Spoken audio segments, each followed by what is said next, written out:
I showed my identity card in Canada, right? And some people were like, isn't that really racist and discriminatory?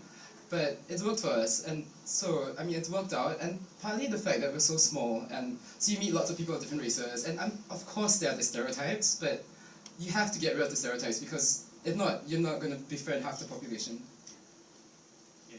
And so that's interesting too, in that, you know, there is government housing available, isn't there? So people can, because it's such a small landmass, and then, like, Singapore always seems to be on the building. It's like, you look around, there's always, you know, everything's being built higher and higher. So can you tell me about the government housing? How does that work? Like, so I think 80% of Singaporeans live in government housing. When you apply for a flat, you actually get housing loans and you get subsidies. But the thing about government housing is that it's geared towards families. So if you're a single person, you have to be above 35 in order to purchase a house. So like, housing policies, like Singapore is very pro-family, and that's how it's worked out. Someone mentioned to me that Singapore realises the value of human resource, or you know, they're very open to bringing in foreigners. Like, for example, in Australia, if we want to try and build something, we try and do it ourselves and usually stuff it up. But it seems that Singapore wants to have the best of everything, and so they're very happy to bring in foreign workers to build. Well, there's two kinds of foreign workers. You have the expats, right? And so those people get the big cushy jobs along like the business district. And there's a lot of unhappiness about that recently, because some people feel that there's a tendency to favour expats over Singaporeans.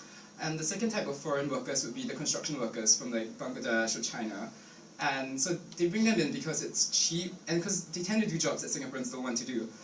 But because Singapore has, there's so much construction in Singapore recently, there's a lot of them now, and that has contributed to tension as well. So, I mean, in the past it's worked out, but as Singapore has become more developed, and people like, we're all really comfortable now because our quality of life is actually pretty high.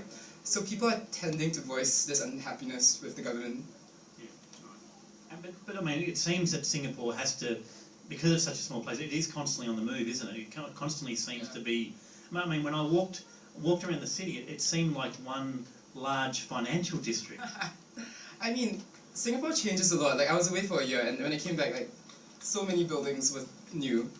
And why you have to do it is because there's no land to like continually expand. So, for example, the area we're at, it was actually in this, used to be part of the sea, like 20, 30 years ago, and then they reclaimed it.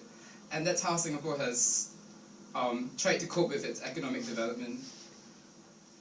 And the other thing I suppose I noticed about Singapore is, as you said, it's very safe. But there also seems to be, like, for example, if you rubbish, you can get a fine. So it's also sort of very organised and controlled in a way. I mean, can you tell me a little bit about that? Like, so rubbishing is a no-no. It's either $200 or $500 fine. I can't remember. But yeah. I think it's a good idea, actually. I think that, you know, when you see people walking along and just throwing their rubbish, it annoys me sometimes. It's a good, but I don't know if I got caught, you know, and I got charged $200 or whatever. I don't know if I'd be too happy, but I mean, it keeps the place clean. It does, and as like just growing up here, you get used to these ideas, right? And so I mean, if you come in, people might think it's a bit controversial. Why are you fining me for littering? But you just get used to the idea, and you see the benefits. Like, Singapore is actually really, really clean compared to like Bangkok or like Kuala Lumpur, and so I mean, people accept it. Having travelled around Asia, it really doesn't seem like an Asian country. It's nearly more like a, I don't know whether you'd say a European country, but it is so clean, so efficient.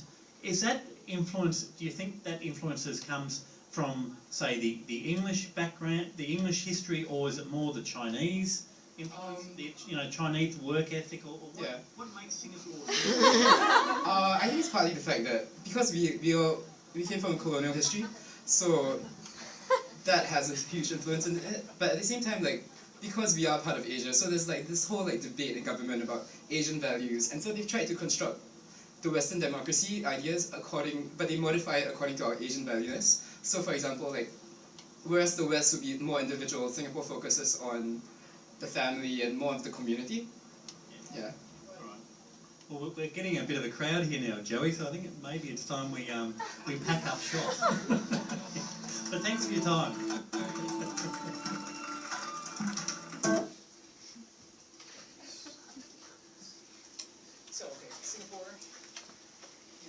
tax site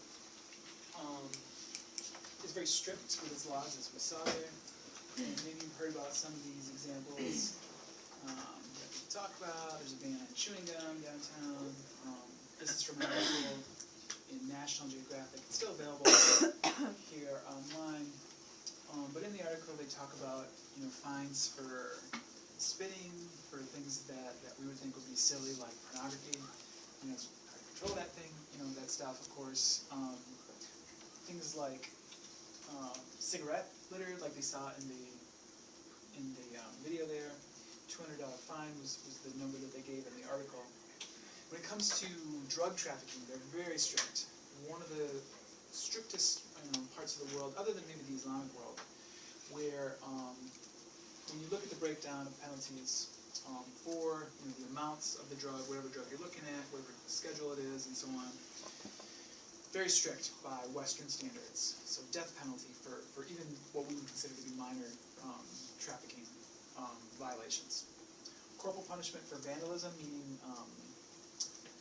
physical punishment for things like spray painting and things like that. There was a case a while back now of an American, maybe some of you guys remember this, or maybe it was in the news a long time ago. I know it was in the news, but maybe you remember it. Of an American who did get caught for spray painting. And I was going to put out some other pictures here, but the punishment was caning. And if you know what caning is, it's a long piece of bamboo, and it's a physical punishment. That's one of the punishments. And there's a number of hits, or times you get hit based on the offense and so on. So it's physical punishment, leaves a scar. By our standards, we would think we'd probably rather pay $1,000 than be caned. I think most of us, right? At least I would. So anyway, very strict nation here. We saw a little bit about the racial housing quota system they've got, very interesting system. And then this is just lastly a quote. Lee Kuan Yew was the prime minister who planned the society and engineered the society. And just to boil this quote down, he thought people could be trained. You can't improve people. The only way you can control them is through these strict laws and strict punishment. So it really is more of a, comes out of this Chinese tradition, really, in a lot of ways. Strict, strong state control, not a lot of individual freedoms. Okay, so pros and cons. Oh, yeah. It's just curious. How do they know if you didn't flush the toilet? Obviously, if someone goes in, I don't know. This was from the article, the National Geographic article. Right. So again, these things seem silly to us, like gum and so on. But yeah, apparently it's more serious there. So folkways mores, right? Back to that stuff. But what is this kind of approach? What does it represent? Well, one approach to controlling deviance. There's a really strict way, Stalin, Mussolini, totalitarian, authoritarian. And then there's this kind of middle ground, like Singapore or parts of China. For example, in China, just a rather quick comparison, there was a farmer who knowingly sold bad milk to children, and a couple people died. What kind of offense, or what would be the punishment in the United States for a farmer who sold milk who probably knew it was bad milk? He didn't know it was going to kill anyone. He just knew it was, maybe it's sour milk or it's bad. It was tainted milk. In the United States, the punishment would be, yeah, probably just fine. Yeah. In China, the farmer, after people died, was executed. So different system. Of course, Islamic law is very strict too. Anyway, different approaches to deviance. So there's pros and cons. We can debate those here as we go. All right, so let's finish this half the class here with just a few questions from our article here for tonight. One of them on crime and inequality. So, slightly different topic here, but same deal. We can work on this in groups if you'd like. And